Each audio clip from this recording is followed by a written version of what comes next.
Hello everyone, welcome back to my channel. My name is Juliet. So in today's video I'm going to be showing you how to make a wrap top with a trumpet sleeve. So here is my paper. It's folded into two using the hip measurement I'm working with, divided by 4 plus extra 3 inches for allowance, and then the length of the top plus extra 1 inch. Here now I'm marking the shoulder measurement divided by 2 plus half inch of allowance, and then I marked the armhole, which I used 8 inches. Now the person I'm sewing for has a waistline of 25 inches, hip measurement of 36, and then bust measurement of 34.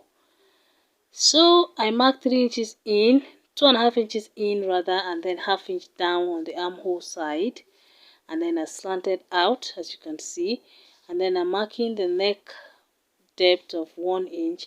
This piece we are marking on is for the back. So for this type of blouse, it's actually advisable to mark the back first, and then I'm going to go on ahead and curve the armhole. Next I am marking the bust measurement, which is the bust divided by 4, which is quarter of the bust measurement, sorry, and then I'm adding extra 2 inches for allowance, and then I marked the shoulder to the waist point, which is 15 inches, and then I'm marking quarter of the waist measurement, and then I'm marking another 2 inches for allowance. Now down here I'm marking quarter of the hip measurement and then extra 2 inches. I'm going to use my ruler now and connect all these points together.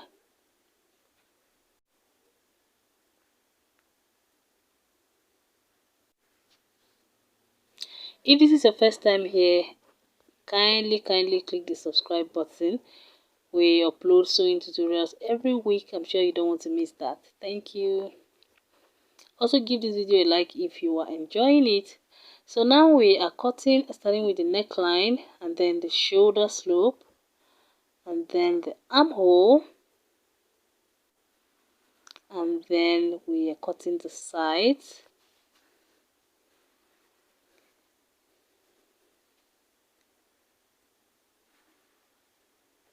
And then we're going to cut out is the length of the top. So next I place this on my fabric to cut it out. That's the back piece out of the way. We're going to go on ahead and use this same paper to draft the front piece. Now for the front, I placed my tape 1 inch on the neckline, and then I'm going to locate 6 inches down because this person wanted it really covered. Then on the waistline, from this point now, we're going to come in by 2.5 inches. You can come in more, 2.5 inches is fine. And then we're going to take that same measurement down. So from the middle to that point is 4 inches. So I marked 4 inches on this down part, just so it's straight. And then I'm going to use my ruler to connect the 2 points. After that, from that waistline to the 6 inches point on the neck and then the neckline, we are going to connect these three points together.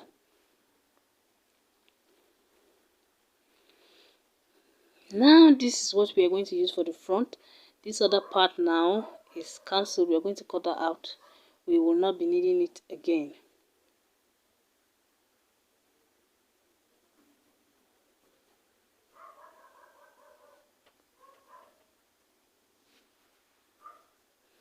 So after cutting this, we are going to place it on our fabric, which will be on fold, and then we will cut out, and this is it here.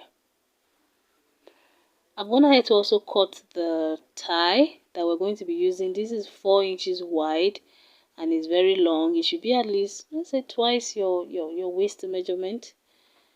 This is really long. I made it really long. So we're going to fold it and sew using half inch and then close one end of it. Now this is the front piece. Please ignore how rumpled this fabric is looking. I didn't have light at the time and I had to move. So I forgot to notch the midpoint, which I did. May be useful later on. So this is how it's going to be. Match the center points together and you have your front pieces. Next, now we are going to join the front and the back pieces together. Oh, I went on to mark the point where the tie is going to sit using my chalk. So placing the back piece right sides together with the front pieces now, we're going to go join the shoulders using 1/2 inch. After that, this is it. I have sewn the ties and I have ironed them, and this is the back piece of the fabric. Next, I'm going to mark the measurements. So from the shoulder, I'm marking the waistline,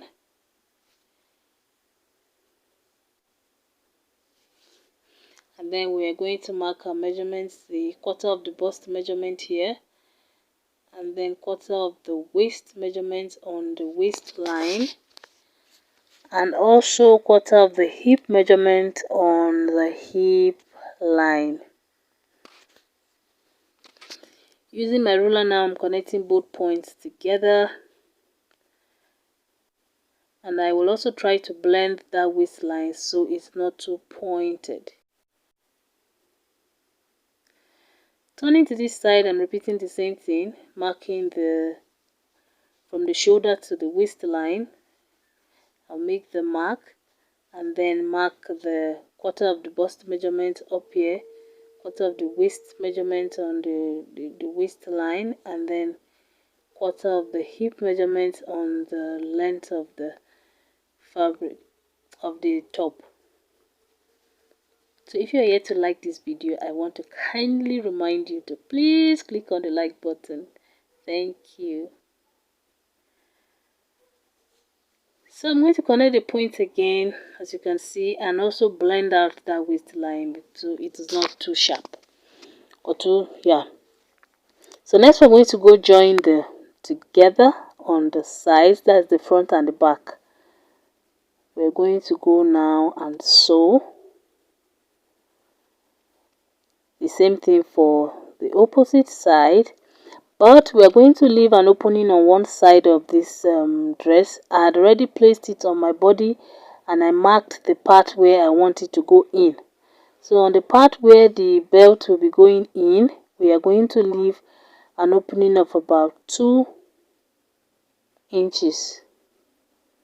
See, that's the part that will go in. So I'm going to leave a space of 2 inches when I'm sewing. So when I sew and I get to that point, I will backstitch, then leave it open and backstitch again, then continue all the way. So after sewing the sides, this is what we have, and this is the hole I left, as you can see.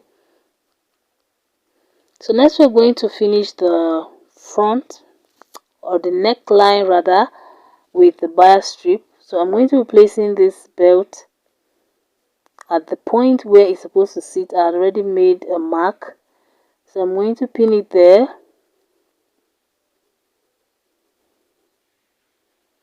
The same for the second side.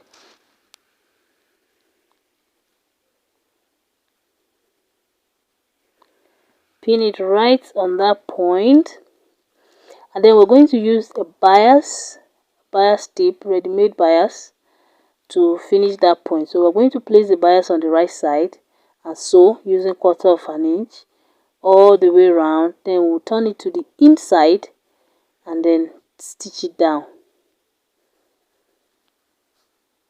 So I ended up using a colored orange color bias, which kind of looks nice, although it's going to be on the inside. So after finishing the bias, I also hemmed the lower part of the top,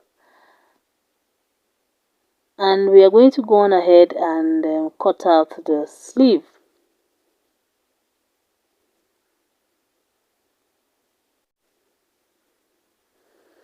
Next, we are going to measure the armhole. We'll be using that measurement for the sleeve. So I measured round this armhole like so. I got about 8 inches. I'm measuring this side again to be sure that they're both equal. So next, I have the fabric for the sleeve here. It's folded into 4 and it's 14 inches wide, and then the length of the sleeve, which is 24 inches plus extra 2 for folding. So on this open end, I'm going to mark 4 inches down, and then on the midpoint where it's all folded, I go in by 3 inches, and then I will make a curve like so and then blend it out. And then we'll go ahead and cut this part of the sleeve first.